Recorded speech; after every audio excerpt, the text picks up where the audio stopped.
أصعب كلمة حد قالها لي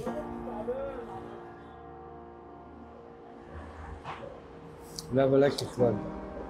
ايه؟ عشان احنا بقينا اصحاب معاه. بقيت صاحبه. اصعب كلمه كانوا دايما بيفضلوا يتريقوا عليا، انت تخينه، انت مش عارف ايه، بس كنت بتضايق وبزعل، بس بغطي برضو كل ده. دي لسه قريب على فكره.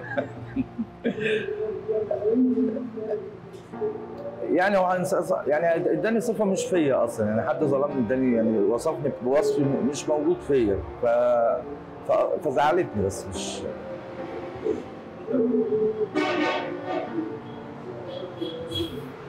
لازم يعني الصراحه.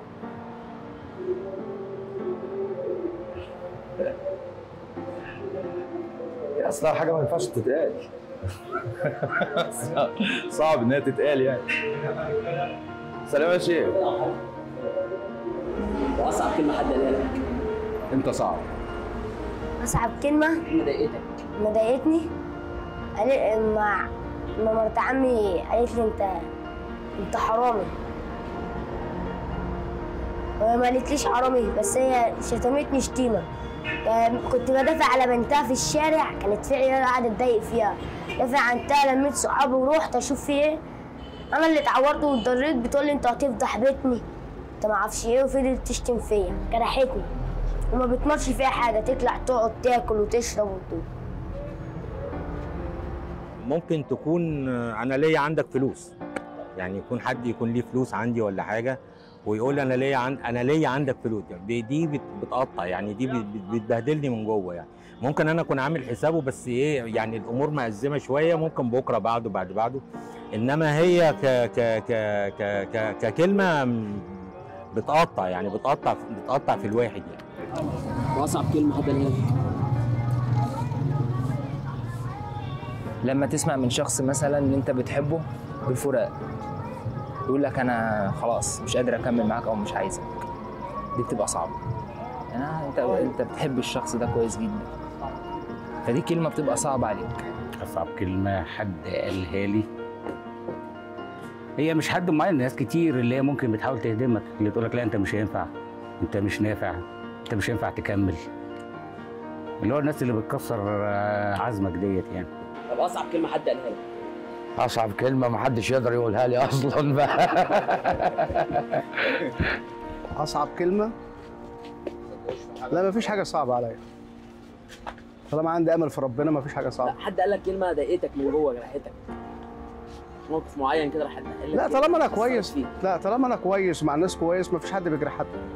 أصعب كلمة حد قالها لي إن أنا لما بخدمه أكون جدع معاه، لما ما بخدمهوش يقول لي انت مش جدع ويديني بالرجل.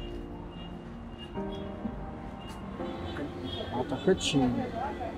كلمه ضايقتك، حد قال لك كلمه كده لا ما اعتقدش ان انا الحمد لله يعني بعامل كل واحد باحترام وبادب، فكله بيخاف على زعل، لان انا عمري ما زعلت حد ولا اذيت حد.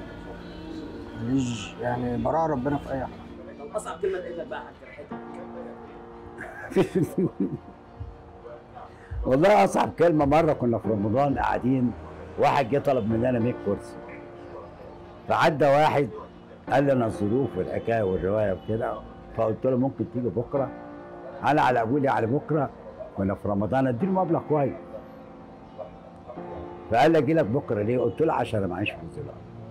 قال لي كل الشغل ده معكش فلوس، فقلت له ارجوك امشي من قدامي لحسن ممكن تخاف، لا انت عايز تعمل الخير، الخير هيبقى شر، فانت تحاول تمسك نفسك لا تقلب الخير لشر. فهذه الكلمه فعلا كانت يعني وحشه، وهذا الشخص ولا اعرفه ولا حاجه، وكان في نيتي اللي انا راضيه كويس، يعني في نيتي اللي انا راضيه كويس، وهو قال لي الكلمه دي قلت له خلاص شكرا مع السلامه. لما حد يقول لي حسبنا الله ونعم الوكيل فيكي من غير ما يعرف ايه اللي جوايا، او يعرف او يتاكد بس حتى من اللي حصل، او يتاكد من حاجه، يعني يظلمني بمعنى اصح. لما يبقى البني ادم ظلم حد وهو مش عارف او مش متاكد، فدي اكتر حاجه بتوجع. لما تبقى واكل مع حد عيش وملح ويجي يضرك ويظلمك، بس دي اكتر حاجه. اصعب مالكش فلوس عنده ويبقى في الشهود موجودين، وبرضه يقول، وبعدين للاسف من قريب قوي ليا فبيضايقني يعني. عارف لو قال لي معايا ومش هديك او اعتبر ان انا اخوك ومش عارف ايه، انما انك مالكش حاجه عندي بتبقى صعبه يعني. ما اعتقدش ان في حد جرحني بالكلام، لان انا ما بتعاملش مع حد وحش.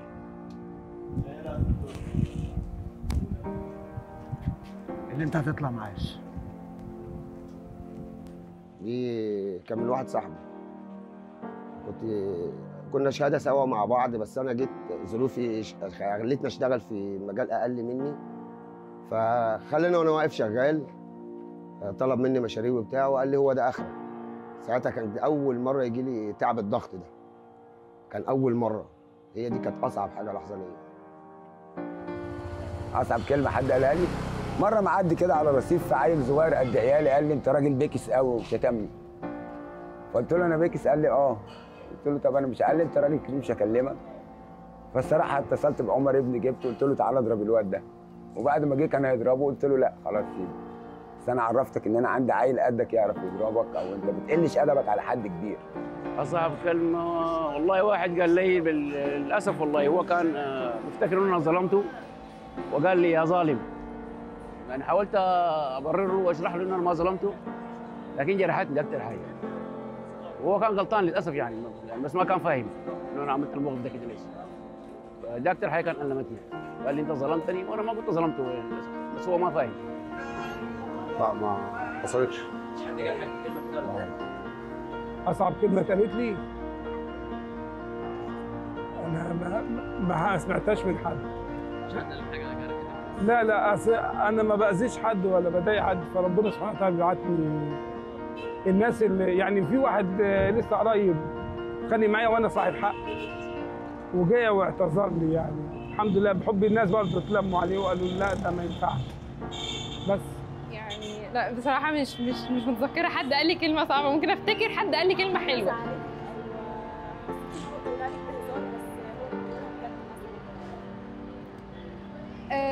ممكن ان انا ساعات بيبقى مثلا ساعات بتعامل باسلوب وحش، او ساعات مثلا ببقى على سجيتي جدا مع الناس، او ببقى على طبيعتي مع الناس، وده ممكن يضايق اي حد، يعني ممكن اقول كلمه تزعل اللي قدامي وانا فعلا ما بقاش قصدها.